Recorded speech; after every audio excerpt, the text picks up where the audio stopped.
Hello to everyone. एक बार फिर से आप सबका स्वागत है आपके अपने channel nursing to next level में। तो लास्ट जो लेक्चर था अभी से 2 दिन पहले शायद मैंने डाला था ब्लड के ऊपर, ठीक है, जिसमें हम लोगों ने देख लिया कि फॉर्मेशन ऑफ आरबीसी कैसे कैसे किन प्रोसेस से फॉर्म होता है, डब्ल्यूबीसी किन किन प्रोसेस से फॉर्म होता है ना। तो हम लोगों ने ये सारा चीज़ कवर कर लिया था। फिर उसके बाद हम लोगों ने ये भी देखा था कि आरबीसी प्रॉपर आरबीसी जो होता है वो कौन से सेल से बनता है और कैसे कैसे किस प्रोसेस से बनता है, ठीक है, ये भी हम लोगों ने देख लिया था। अब आगे हम लोग देखेंगे, अगर आरबीसी के बारे में हम लोगों ने देख लिया कि वो कैसे बनता है तो उसका फंक्शन कैसे होगा वो भी तो देखना है ना, ठीक है। तो फंक्शन हम लोग देखेंगे अभी, फंक्शन क्या क्या है और कैसे होगा। मार्कर मैं ले लेता हूँ।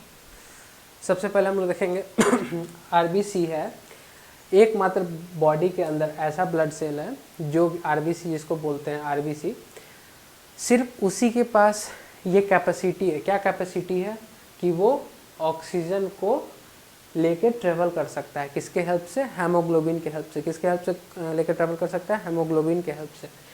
देखो हेमोग्लोबिन में ऐसा क्या है कि वो ऑक्सीजन को लेके साथ में घूमता है। तो हेमोग्लोबिन के स्ट्रक्चर के बारे में देखेंगे, थोड़ा बहुत हम लोग हेमोग्लोबिन के बारे में जानेंगे कि क्या होता है। बेसिकली उसमें 4 चेन होते हैं। कितने 4 चेन होते हैं? 2 अल्फा चेन, 2 बीटा चेन, और बीच में जो होता है वो आयरन घुस के बैठा हुआ रहता है। देखो ये स्ट्रक्चर है हेमोग्लोबिन का, ठीक है। ये एमिनो एसिड के सारे जो भी बाहर वाले पार्ट्स एमिनो एसिड के हैं, बीच में क्या है? आयरन प्रेजेंट है, ठीक है। इनमें क्या क्या प्रेजेंट है हेमोग्लोबिन में? 2 अल्फा चेन, 2 बीटा चेन, है ना। और एक हेमोग्लोबिन टोटल 5 का स्ट्रक्चर होता है। क्या होता है? 2 अल्फा चेन होते हैं, 2 बीटा चेन प्रेजेंट होते हैं, और एक हेमोग्लोबिन इस पर खुद प्रेजेंट रहता है, ठीक है। हेमोग्लोबिन, हेमोग्लोबिन का मतलब क्या हो गया? हीम, और हीम का मतलब क्या हो गया? आयरन, और ग्लोबिन का मतलब क्या हो गया? ग्लोबुलिन। ग्लोबुलिन इससे पहले मैंने पढ़ाया था एक लेक्चर में आपको कहीं पे, ग्लोबुलिन जो होता है वो प्लाज्मा प्रोटीन में इन्वॉल्व होता है ना। याद है कि नहीं है? भूल गए? ग्लोबुलिन, गामदे, आईजीजी, आईजी ए, आईजीएम, आईजीडी, आईजीई, ऐसा कुछ पढ़ाया था मैंने ग्लोबुलिन में। भूल गए, कोई बात नहीं, बुलक्कर। चलो तो ये देख लेंगे हम लोग। हेमोग्लोबिन का स्ट्रक्चर है, ओ सॉरी हेमो नहीं होता है, हीमो होता है। हीमो, HEMO या HEAMO होता है, सॉरी HEMO, हेमोग्लोबिन, ठीक है।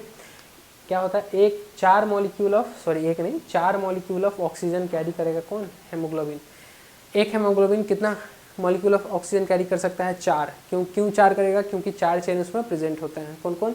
सारे बाइंड कर लेते हैं। 2 अल्फा चेन बाइंड कर लेंगे, 2 बीटा चेन बाइंड कर लेंगे, जो ऑक्सीजन के जो मॉलिक्यूल होंगे उनको, ठीक है। समझने वाली बात है, ये ईजी है, ज़्यादा कुछ टफ नहीं है। लोगों को टफ लगता है लेकिन ऐसा है कुछ नहीं। और इसमें हम लोग ऐड करेंगे अभी, देखो हमेशा जो हेमोग्लोबिन जो है, हीमोग्लोबिन, वो हमेशा क्या होता है? ऑक्सीजन के साथ बाइंड होगा। कहाँ होगा? ऑक्सीजन के साथ बाइंड होगा। ऑक्सीजन के साथ बाइंड होने का मतलब है कि अगर दिख रहा है यहाँ पे लिखूंगा मैं, तो अगर देखो साइड कर देता हूँ मैं, ठीक है। हेमोग्लोबिन Hb प्लस O2, क्या बनेगा ये? क्या बनेगा ये? अगर हेमोग्लोबिन और ऑक्सीजन बाइंड करता है साथ में तो क्या बनेगा? Oxy haemoglobin. क्या बनेगा? Oxy haemoglobin. क्या बनेगा ये? ऑक्सी हेमोग्लोबिन, ठीक है ना। ऑक्सी हेमोग्लोबिन क्या बनेगा? Oxy haemoglobin. ये हम लोग देख लिए Hb और O2, ठीक है। Hb हेमोग्लोबिन के साथ O2 अगर कंबाइन करता है तो ये ऑक्सी हेमोग्लोबिन बनेगा। जैसे ये यहाँ पे O2 कैरी करके ले जा रहा है हेमोग्लोबिन, तो इस पूरे टर्म को अगर डिफाइन करना होगा तो क्या बोलेंगे हम लोग? Oxy haemoglobin. उसके बाद हम लोग एक और चीज़ देखेंगे, ये पहला हो गया। ऐसे इस केस में हेमोग्लोबिन के साथ कभी भी कार्बन डाइऑक्साइड कंबाइन तो होता नहीं है, लेकिन कोई अगर ऐसा सिनेरियो आ गया, कोई केस आ गया जिसमें अगर मान लो Hb प्लस क्या, जल्दी आप लोग बताओ, कार्बन डाइऑक्साइड को शॉर्ट फॉर्म क्या है? जल्दी बताओ, है ना, क्या है? जल्दी बताओ। Hb प्लस CO2, ठीक है। तो CO2 अगर कंबाइन होता है तो क्या बनेगा ये?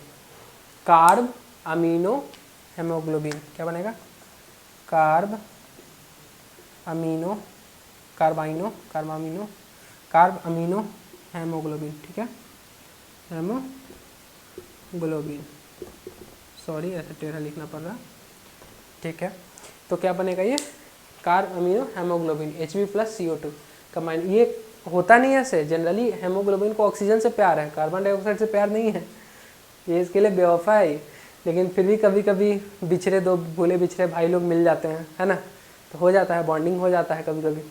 तो लेकिन ये बहुत ख़तरनाक है हमारी बॉडी के लिए। अगर ये चीज़ अगर हो गया तो फिर आप बूढ़े दादा की तरह आपकी भी सांस अटक जाएगी, है ना। ये नहीं होनी चाहिए हमारे बॉडी में, ये और CO कार्बन मोनोऑक्साइड, ठीक है।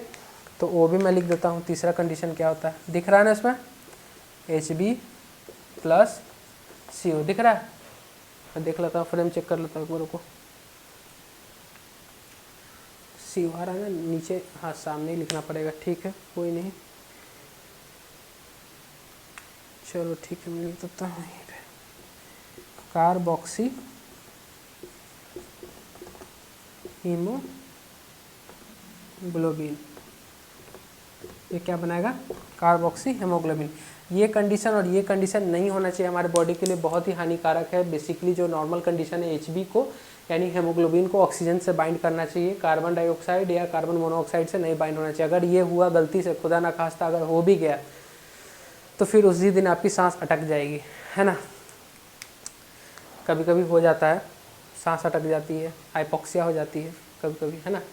तो ठीक है, हाइपोक्सिया मीन्स ऑक्सीजन की कमी हो गई, कार्बन डाइऑक्साइड का लेवल इंक्रीज हुआ, ऑक्सीजन की कमी हो गई बॉडी में, ठीक है। तो ये सारा चीज़ आप लोग नोट कर लेंगे। हम एक बार फिर से रिपीट कर देते हैं कि जो हीमोग्लोबिन है वो हीम मीन्स आयरन हो गया और ग्लोबिन मीन्स ग्लोबुलिन प्रोटीन हो गया, ठीक है। हीमोग्लोबिन का स्ट्रक्चर होता है 2 alpha 2 beta chain, 2 alpha chain 2 beta chain से मिलकर बनता है, और एक हेमोग्लोबिन खुद प्रेजेंट होता है, यानी आयरन उसमें प्रेजेंट होता है, ठीक है। 4 मॉलिक्यूल ऑफ ऑक्सीजन जो कैरी करेगा, एक haemoglobin 4 molecules of oxygen carry करेगा, ठीक है। उसका हम लोग यहाँ देखते हैं, हेमोग्लोबिन अगर ऑक्सीजन के साथ बाइंड करता है, हालांकि ऑक्सीजन के साथ ही बाइंड कर रहा है यहाँ पे, तो क्या होगा, इस टर्म को हम लोग बोलेंगे ऑक्सी हेमोग्लोबिन। अगर हेमोग्लोबिन जो है सो कार्बन डाइऑक्साइड के साथ अगर बाइंड करता है तो क्या बोलेंगे, कार्बा अमाइनो हेमोग्लोबिन, ठीक है। अगर हेमोग्लोबिन अगर कार्बन मोनोऑक्साइड के साथ बाइंड करता है तो क्या बोलेंगे, कार्बोक्सी हेमोग्लोबिन, ठीक है। इस चीज़ को हम लोग देख लेते हैं, फिर आगे लिख लेंगे। ये चीज़ देखने के बाद ये हमने बस बेसिक इतना जान लिया कि हेमोग्लोबिन का क्या फंक्शन है यहाँ पे, ठीक है, आरबीसी में हमारे। इसके बाद हम लोग एबनॉर्मलिटीज़ एक जानेंगे कि पॉलीसाइथेमिया जो होता है, पॉलीसाइथेमिया वो किस कंडीशन को बोलते हैं। उसी कंडीशन को लेकर हम लोग फिर आगे चलेंगे कि अगर हमारे बॉडी में जो है सो आरबीसी अगर इंक्रीज़ कर जाता है, जैसे पॉलीसाइथेमिया में हमारा आरबीसी का जो सेल होता है वो इंक्रीज़ कर जाता है। हेमेटोक्रिट नाम सुना होगा आप लोगों ने, अभी बस अगले वाले स्लाइड में हम लोग देखेंगे क्या होता है, आरबीसी का लेवल इंक्रीज कर जाता है, ठीक है। हेमेटोक्रिट को ऐसे क्या बोलते हैं मैं बता देता हूँ, पीसीबी बोलते हैं। पीसीबी मीन्स कि कहीं भी आप लोगों ने कोई ब्लड टेस्ट देखा होगा तो उसमें लिखा हुआ रहता है पीसीबी साइड में, ऐसा लिखा रहता है, पैक्ड सेल वॉल्यूम, उसको हेमेटोक्रिट बोलते हैं। तो हेमेटोक्रिट का लेवल अगर बढ़ जाएगा हमारे बॉडी में, अगर प्लाज्मा की लेवल कम हो जाएगी, तो उस कंडीशन में क्या हम लोग बोलेंगे, पॉलीसाइथेमिया, पॉलीसाइथेमिया बोलेंगे। ऐसा क्यों होता है, क्योंकि प्लाज्मा का लेवल कम हो, प्लाज्मा का लेवल कम होगा, ठीक है, प्लाज्मा का लेवल कम हुआ और आरबीसी का लेवल जैसे लेवल उतना ही रहता है, ठीक है, बढ़ता नहीं है वो। लेकिन पॉलीसाइथेमिया ऐसा केस है एक जिसमें क्या होता है कि आरबीसी बढ़ जाता है, क्या होता है, हाइपोक्सिया होगा, तुरंत बार बार बोन मैरो क्या करेगा, ये आरबीसी सेल को बनाएगा, ठीक है, बार बार बनाएगा। तो क्या होता है, इसमें प्लाज्मा कम होगा और आरबीसी इंक्रीज करेगा। जनरली आरबीसी जो सेल रहता है उतना ही रहता है, लेकिन प्लाज्मा घटता बढ़ता है। लेकिन ऐसे पॉलीसाइथेमिया एक ऐसा केस है जिसमें क्या होगा, प्लाज्मा आपका क्या होगा, कम होगा, और पॉलीसाइथेमिया में ब्लड सेल्स जो होगा वो आपका बढ़ जाएगा, ठीक है। तो अगले वाले स्लाइड में हम लोग देखते हैं पॉलीसाइथेमिया एबनॉर्मलिटीज़ का। एक पॉलीसाइथेमिया होगा, एक एनीमिया हो गया आरबीसी का। 2 एबनॉर्मलिटीज़ हम लोग देखेंगे, एक पॉलीसाइथेमिया, एक एनीमिया, ठीक है। पॉलीसाइथेमिया में हम लोग थोड़ा सा जान लेंगे कि पीसीबी क्या होता है, पैक्ड सेल वॉल्यूम क्या होता है, ठीक है, मेन सेल वॉल्यूम क्या होता है, ये सब हम लोग देख लेंगे, ठीक है। मीन कॉर्पसल हम सब हम लोग देखेंगे आगे क्या होता है, ठीक है। इसको आप लोग तब तक नोट कर लो। पूरा दिख रहा है, नहीं दिख रहा है, रुको मैं थोड़ा सा डाउन कर देता हूँ इसको। देखो नीचे वाला Hb+CO जो है वो क्या बना रहा है, कार्बोक्सी हेमोग्लोबिन, है ना, ठीक है। चलो तो ठीक है, आइए देखते हैं हम लोग एबनॉर्मलिटीज़ में। पहले पॉलीसाइथेमिया हो गया, पॉलीसाइथेमिया है, पॉलीसाइथेमिया जो भी बोलिए आप इसको, आप लोग के ऊपर है। तो इसमें क्या मैंने बताया, सॉरी, आरबीसी का जो नंबर है वो प्लाज्मा के कंपेयर में इंक्रीज़ कर जाता है। मैंने बताया हाइपोक्सिया के कारण बताया कि ज़्यादा आरबीसी का फॉर्मेशन होगा, सेल का फॉर्मेशन होगा, तो ये और प्लाज्मा का लेवल डिक्रीज कर जाएगा, ठीक है। इसी चीज़ में हम लोग जानेंगे, ये प्लाज्मा हो गया, ठीक है, और ये ब्लड सेल्स हो गया। अब हम लोग इससे पहले एक पीसीबी एक टर्म था, पैक्ड सेल वॉल्यूम, जिसकी बात कर रहे थे, वो होता क्या है वो जानेंगे। तो हमारा जो ब्लड सेल्स है, ठीक है, इस एरिया में प्रेजेंट है, इतना एरिया में क्या है, इतना एरिया में प्रेजेंट है ना। पैक्ड सेल वॉल्यूम क्या होता है बताएंगे हम। ये ब्लड सेल हमारा ये प्रेजेंट है कितना, ये 45% मान के चलते हैं, ठीक है, और ये 55%। इससे पहले हम लोगों ने पढ़ा था कि प्लाज्मा हमारे बॉडी में कितना होता है, 55%, ठीक है। तो ब्लड सेल जो हमारा जिस एरिया में प्रेजेंट होता है, जैसे मान लो मैं क्लास ले रहा हूँ अभी, एक रूम के अंदर क्लास ले रहा हूँ, है ना, तो मैं जो क्लास ले रहा हूँ वो तो ले ही रहा हूँ, ठीक है, लेकिन अगर मेरे को अगर बोलोगे आप कि मैं कहाँ पे ले रहा हूँ, तो मैं रूम में ले रहा हूँ, ठीक है। वैसे ही यहाँ पे है कि ब्लड सेल्स है, प्रेजेंट है, लेकिन किस लोकेशन पे प्रेजेंट है, तो वो कहाँ पे प्रेजेंट है, एक स्पेस है जिसको बोलते हैं पैक्ड सेल वॉल्यूम। जो पैक होता है सेल सारा एक जगह इकट्ठा होकर एक स्पेस में रहता है, उसको बोलते हैं पीसीबी, पैक्ड सेल वॉल्यूम। क्या बोलते हैं, पीसीबी, क्या बोलेंगे, पैक्ड सेल वॉल्यूम बोलेंगे, पैक्ड सेल वॉल्यूम, क्या बोलेंगे, पैक्ड सेल वॉल्यूम, ठीक है। इसी में जो पैक्ड सेल वॉल्यूम होता है वो हेमाटोक्रिट होता है। हेमाटोक्रिट नाम सुना होगा आप लोगों ने, इससे पहले कभी भी अगर पढ़ा होगा तो। हेमाटोक्रिट जो होता है उसको एससीटी शॉर्ट में बोलते हैं हम लोग, क्या बोलते हैं, एससीटी। हेमाटोक्रिट को क्या बोलते हैं, एससीटी। अगर क्या बोलेंगे इसको, हेमाटोक्रिट, ठीक है, हेमाटोक्रिट भी बोल सकते हैं इस एरिया को, हेमाटोक्रिट यानी एससीटी, एससीटी या पीसीबी, पैक्ड सेल वॉल्यूम। देखो अगर यहाँ पे ब्लड सेल इस जगह पे, इस जगह की मैं बात कर रहा हूँ, ब्लड सेल्स अगर इंक्रीज़ किया, क्या क्या इंक्रीज़, तो क्या होगा, पीसीबी या हेमाटोक्रिट दोनों इंक्रीज कर सकता है। तो मैं लिख देता हूँ कि एससीटी भी इंक्रीज कर जाएगा, क्या करेगा, सॉरी इंक्रीज, रिफिल खत्म हो गया लगता है इसका। एससीटी क्या होगा, इंक्रीज करेगा। रुको मैं चेक कर लेता हूँ दिख रहा है कि नहीं हाँ दिख रहा है, ठीक है। एससीटी भी इंक्रीज कर जाएगा, क्या करेगा, एससीटी इंक्रीज कर जाएगा, है ना। अगर मान लो पीसीबी अगर इंक्रीज कर रहा है तो एससीटी भी इंक्रीज कर जाएगा, क्योंकि उसी जगह को ही हम लोग क्या बोलते हैं, या तो एससीटी बोलेंगे, हेमाटोक्रिट बोलेंगे, या पैक्ड सेल वॉल्यूम बोलेंगे, जिसके अंदर सारा सेल जो है सो प्रेजेंट है, एक वॉल्यूम प्रेजेंट है, ठीक है, सेल का, ठीक है। तो अगर ब्लड सेल्स अगर बढ़ता है तो क्या बढ़ेगा, क्या बढ़ेगा, जल्दी बताओ, ब्लड सेल बढ़ेगा तो पीसीबी या एचसीटी भी बढ़ सकता है, ठीक है। अब हम लोग ये तो देख लिए रिलेटिव करके, इससे पॉलीसाइथेमिया में होता क्या है। पॉलीसाइथेमिया में वही होता है, ब्लड सेल्स जो होता है वो इंक्रीज कर जाता है, excess number of RBC increase कर जाता है, क्या एचसीटी भी इंक्रीज कर जाता है। एचसीटी इसी के स्पेस को बोलेंगे यहाँ पे, ठीक है, जहाँ पे मान लो इस रूम नहीं, एक फ्लेक्सिबल चीज़ की बात करते हैं, जैसे मान लो एक बैलून लिए हम लोग, ठीक है। एक बैलून लेने के बाद उसमें हम लोग जितना उसको फूंकते हैं, जितना एयर डालते हैं उतना वो एक्सपैंड करता है ना। तो वैसे ही यहाँ पे जितना इसमें हम लोग आरबीसी डालेंगे उतना क्या होगा, एचसीटी इंक्रीज करेगा, हेमाटोक्रिट, पैक्ड सेल वॉल्यूम, ठीक है। तो अब हम लोग देखेंगे, बात करते हैं हम लोग पॉलीसाइथेमिया के बारे में। पॉलीसाइथेमिया को हम लोग देखेंगे दो टाइप्स का होता है। कौन कौन सा होता है, एब्सोल्यूट एंड रिलेटिव। मैं इसको मिटा के लिख देता हूँ, ठीक है, तब तक के लिए आप लोग चिल मारो, है ना, चिल मार लो तब तक, ठीक है। पॉलीसाइथेमिया हम लोग देख रहे थे, एक डिजीज कंडीशन देख रहे थे, आरबीसी क्या होता है, इंक्रीज कर जाता है। ऐसे थोड़ा बहुत डिजीज कंडीशन हम लोग को पढ़ना है अभी एनाटॉमी में, ऐसा नहीं कि एकदम नहीं पढ़ना है, हम लोग फर्दर फिर एमएसएन में डील करेंगे अच्छे से, लेकिन हेमाटोलॉजिकल डिसऑर्डर में। लेकिन अभी थोड़ा बहुत हम लोग को जानना पड़ेगा बेसिक, क्यों आरबीसी इंक्रीज करता है, तो क्या होता है और क्यों इंक्रीज करता है ना। तो देखो पॉलीसाइथेमिया जिसमें आरसी भी नहीं, सॉरी ये तो कभी जीतता ही नहीं है चलो कोई नहीं, मजाक नहीं उड़ाना चाहिए। तो आरबीसी के बारे में हम लोग बात कर रहे हैं, सॉरी। तो सबसे पहला एब्सोल्यूट होता है। एब्सोल्यूट कहने का मतलब कि मैंने जो कंडीशन बताया पॉलीसाइथेमिया का, कि एक हाइपोक्सिया जैसे होगी हमारी बॉडी के अंदर, ऑक्सीजन की कमी होगी, तो क्या होगा, आरबीसी तुरंत बनाएगा, बहुत ज़्यादा क्वांटिटी में आरबीसी बनेगा। कौन बनाएगा, हमारा बोन मैरो बनाएगा, ठीक है। सारा जैसे मैच्योरेशन का प्रोसेस मैंने बताया था कि कैसे मैच्योर सेल से इमैच्योर सेल से मैच्योर सेल बनता है ना, उस तरीके से ये क्या होगा, हाइपोक्सिया कराएगा। किसको, एब्सोल्यूट पॉलीसाइथेमिया में, ठीक है, पॉलीसाइथेमिया में, ठीक है। दूसरा हम लोग देखेंगे रिलेटिव। इस कंडीशन को बोलते हैं, जैसे दो टाइप्स के पॉलीसाइथेमिया है, हम लोगों ने पहला डील कर लिया एब्सोल्यूट, और दूसरा देखेंगे रिलेटिव कैसे होगा, कि हमारा जो आरबीसी है, आरबीसी क्या करेगा, कुछ नहीं करेगा, आरबीसी उतना ही वॉल्यूम में रहेगा, वो बढ़ेगा नहीं, ठीक है। क्या होगा कि हमारे बॉडी में जितने भी प्लाज्मा फ्लूइड है, क्या है प्लाज्मा फ्लूइड है बॉडी में, नहीं मतलब वेसल्स के अंदर इंट्रावेस्कुलर या आपके जो भी सेल्स के ब्लड के अंदर जितने भी प्लाज्मा है वो प्लाज्मा क्या होंगे, बर्न से डिक्रीज जल सकते हैं या कम हो सकते हैं, या डिसेंट्री किसी को लग गई उससे भी कम हो सकते हैं। डिसेंट्री मीन्स कि लूज मोशन बहुत ज़्यादा हो रहा है, जिसको डिसेंट्री डायरिया बोलते हैं, ठीक है।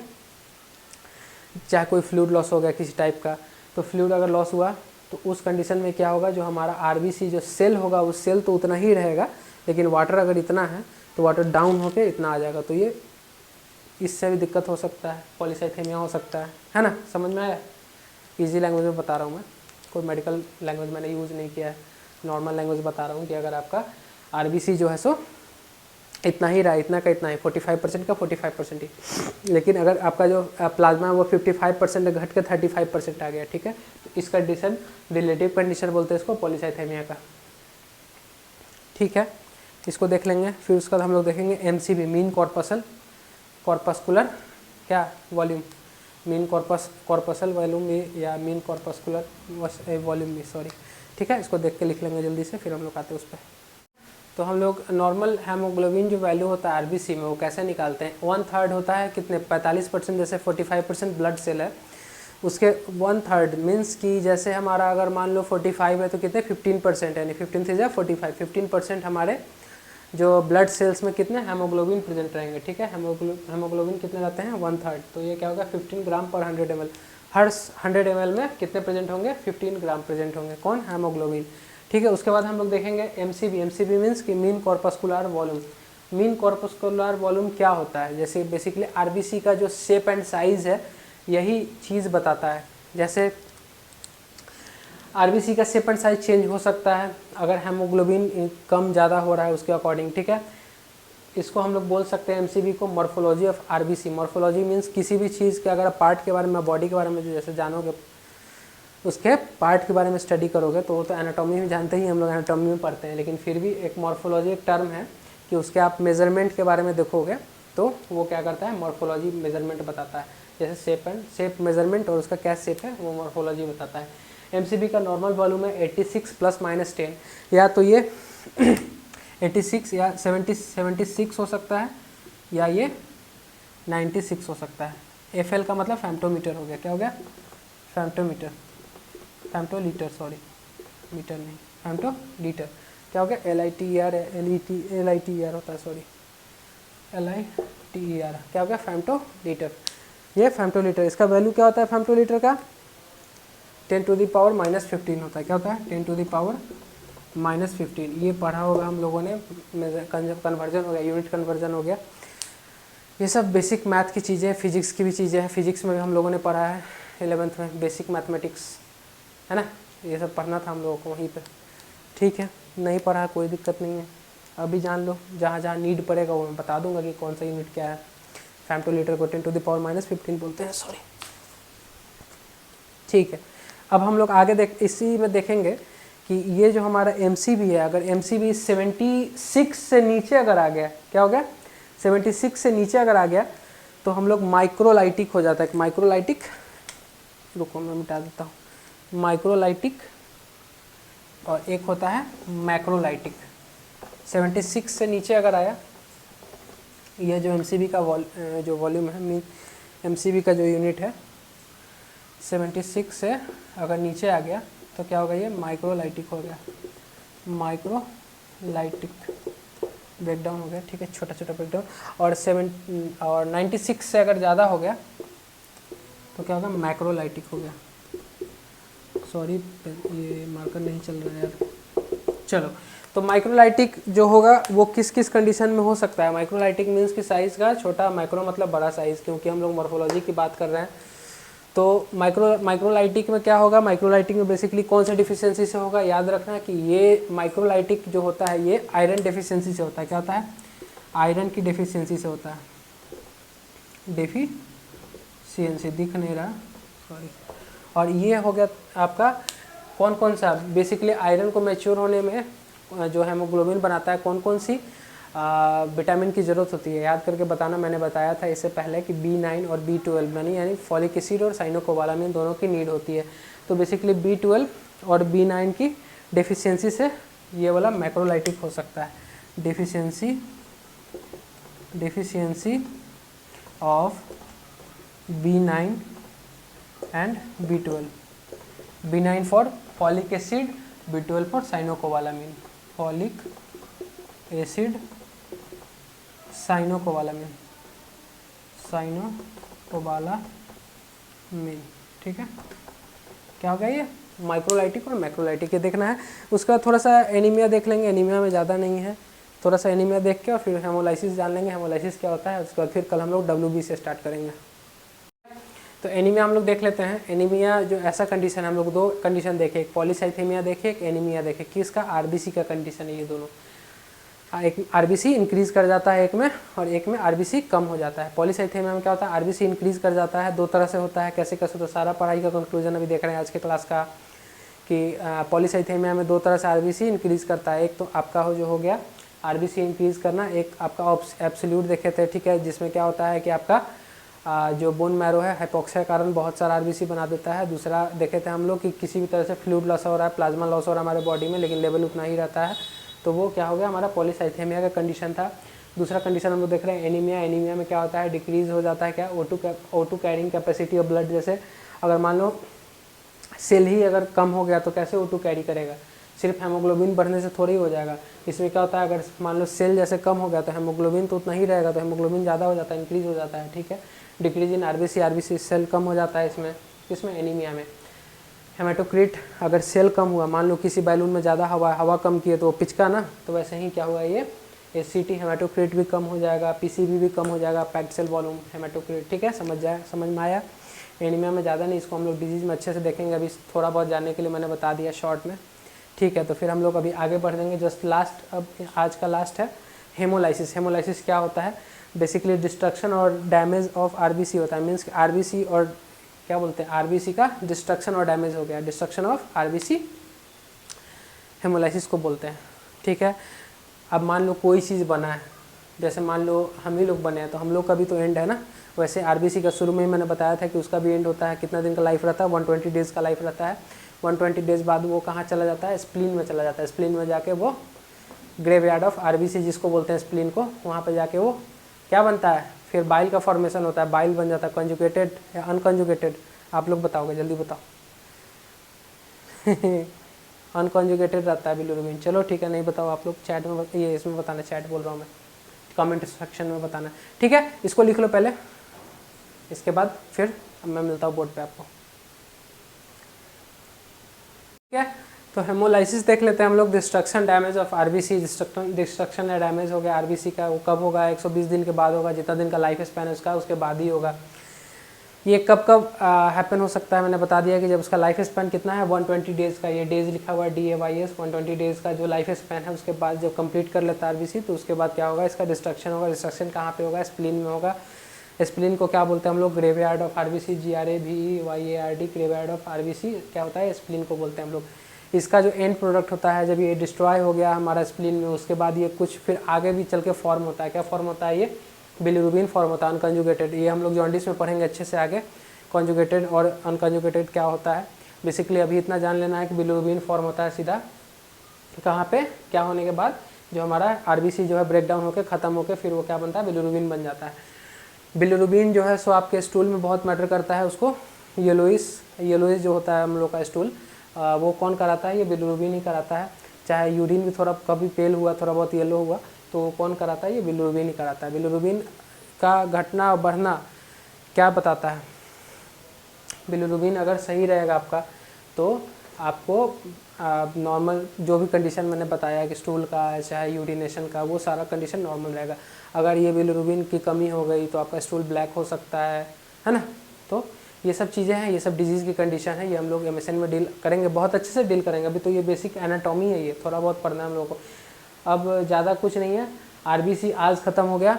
कल के लेक्चर में मैं कोशिश करूँगा कि WBC पूरा ख़त्म कर दूँ, निपटा दूँ। उसके बाद उसके कल वाले लेक्चर में प्लेटलेट्स के बाद हमारा ब्लड ख़त्म हो जाएगा। नर्वस सिस्टम चल ही रहा है अभी साथ साथ। नर्वस सिस्टम में आज तो नहीं हो पाएगा, ठीक है। नर्वस सिस्टम नहीं, आज 2 लेक्चर गया, एक गया फंडामेंटल का, एक आज इसका, ठीक है, ब्लड का। तो आप लोग यही दोनों देखो और काम चलाओ। फिर मिलते हैं हम कल। बाय बाय सबको, take care, good night, see you soon.